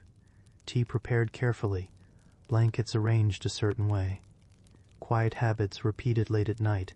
The medieval world simply lived closer to those emotional instincts all the time. You can imagine an elderly villager now at the end of winter. The body moves more slowly than it once did. Hands ache from years of cold labor. The room remains dim except for weak firelight and drifting smoke. Yet every evening unfolds through familiar sequence, the same stool near the hearth, the same evening prayer, the same careful checking of shutters before sleep. Outside, the world remains uncertain. Inside, ritual creates order. And perhaps that order matters more with age, when so many other things begin slipping beyond control. Medieval customs also helped distribute anxiety collectively. Everyone fasted together. Everyone heard the bells. Everyone participated in processions. Everyone prepared for winter. Shared rituals prevented fear from becoming entirely private. That collective experience strengthened communities emotionally. A storm felt less frightening when every household listened to the same church bell. A harsh winter felt more bearable when everyone endured similar restrictions. Communal ritual transformed isolated suffering into shared endurance. And shared endurance is easier to survive. You begin to understand why medieval people often appeared patient in ways modern life sometimes discourages. Their world trained them constantly to wait. Wait for harvest, wait for spring, wait for illness to pass, wait for roads to dry, wait for daylight. Ritual filled those waiting periods with structure. Without structure, waiting becomes anxiety. With structure, waiting becomes manageable. That may be the hidden wisdom inside many medieval customs. Not scientific wisdom, emotional wisdom. Humans require rhythm, require repetition, require symbols that reassure the mind when certainty disappears. The medieval world offered fewer solutions to suffering than modern societies possess, but it often offered stronger frameworks for enduring suffering psychologically, and endurance shaped nearly everything. You can almost hear the familiar sounds returning now from across the long journey of this night. Church bells rolling softly through fog, rain tapping wooden roofs, quiet prayers beside dying fires, footsteps moving slowly through procession streets, the rustle of straw bedding, the distant sound of animals breathing in winter darkness. None of these customs erased hardship. That was never truly the goal. Instead, they helped ordinary people continue living beside hardship without becoming overwhelmed by fear every hour of the day. And perhaps that is why these strange customs survived so long, because they worked emotionally, not perfectly, but well enough. Well enough for tired people trying to survive uncertain seasons, well enough for communities carrying generations of memory, well enough for human beings searching quietly for steadiness in a difficult world. The fire burns lower now. Snow settles softly beyond the stone walls, and inside the dim medieval room, familiar rituals continue once more beneath the long, patient rhythm of history. And now, slowly, the medieval world begins to fade again into darkness. The bells grow more distant, the candles burn lower, the muddy roads disappear beneath evening mist and falling snow. And after all these strange customs, the fasting days, the storm bells, the relics carried beneath wool clothing, the processions winding through narrow streets, the prayers whispered for the dead, you may notice something unexpected. Very little of it feels entirely irrational anymore. Unfamiliar, perhaps. Heavy sometimes. But understandable. Because medieval people were not trying to create a comfortable world. They were trying to create a survivable one. And survivable worlds often depend less on perfect knowledge than on dependable rhythm. That rhythm carried people through winters that lasted too long. Through harvest failures. Through illness without explanation. Through nights so dark that even stepping outside after curfew changed the body's sense of safety completely. Modern life protects people from many of these pressures now. You likely sleep inside heated rooms. You press a switch and light appears instantly. Weather arrives through forecasts before clouds even gather overhead. Illnesses that once terrified entire villages may now disappear after a short visit to a pharmacy. Food travels enormous distances regardless of season. The modern world offers layers of security medieval people could scarcely imagine. And yet uncertainty still exists, quietly, in different forms. People still seek routines during fear, still light candles after loss, still carry sentimental objects during difficult journeys, still repeat calming habits before sleep, still gather together during disasters because shared presence reduces loneliness. Human beings have changed less emotionally than we sometimes believe. You can imagine one final medieval evening now, a village resting beneath deep winter cold. Snow gathered unevenly along rooftops and church walls, smoke rising softly into dark sky where no electric light competes against the stars. Inside homes, families prepare for sleep carefully, a fire covered safely for the night, a whispered prayer repeated from memory, boots drying near embers, someone touching a small charm absent-mindedly before lying down beneath rough blankets. Outside, the world remains uncertain. Tomorrow may bring illness, or bad weather, or hunger, or perhaps simply another ordinary difficult day, much like the one before. And still the rituals continue, because rituals do not require certainty, only repetition, only enough hope to continue toward morning. There is something deeply moving about that quiet persistence, not heroic in the dramatic sense, not triumphant, just steady. The medieval world endured through steadiness more than greatness. Most people were never powerful, never wealthy, never remembered by history books.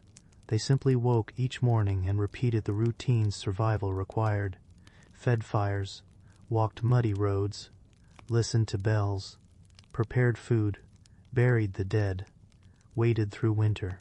And in those repeated actions entire civilizations continued generation after generation. You begin to realize how much modern comfort depends upon invisible systems constantly protecting ordinary life. Electricity, medicine, clean water, central heating, global transportation, instant communication. Medieval people possessed almost none of this, so customs themselves became infrastructure. Rituals organized fear. Community organized survival. Religion organized uncertainty. And repetition organized time. Without those structures, emotional exhaustion might have become unbearable. Perhaps that is the strangest realization of all. The medieval world often appears harsh from a distance because it was harsh, but people adapted emotionally with remarkable patience, not because suffering felt pleasant, because humans gradually normalize whatever conditions surround daily life. A child raised beside church bells accepts bells naturally. A family accustomed to fasting accepts hunger differently. A traveler carrying protective charms feels reassured by familiar touch. Generation after generation, customs become invisible through repetition, and eventually they feel less like rules and more like reality itself. You can almost hear the medieval night settling fully now, the final footsteps fading from distant streets, wind moving softly through bare branches outside the village walls. Somewhere far away, a bell sounding once before silence returns again. Inside dark cottages, breathing slows beneath heavy blankets. The fire collapses gently inward beneath ash prepared carefully against accidental sparks, and across the sleeping village, ordinary people rest inside worlds built from ritual, memory, and shared endurance. There is no dramatic ending to medieval life, no sudden lesson waiting neatly at the conclusion, only continuation. Winter into spring, spring into harvest, harvest into another winter once more. The same roads traveled repeatedly, the same bells heard across generations, the same fears softened gently by familiar customs, and perhaps that is why these strange practices deserve understanding rather than mockery, because beneath every ritual stood ordinary human vulnerability, cold bodies, tired minds, fragile communities trying to remain stable against forces larger than themselves.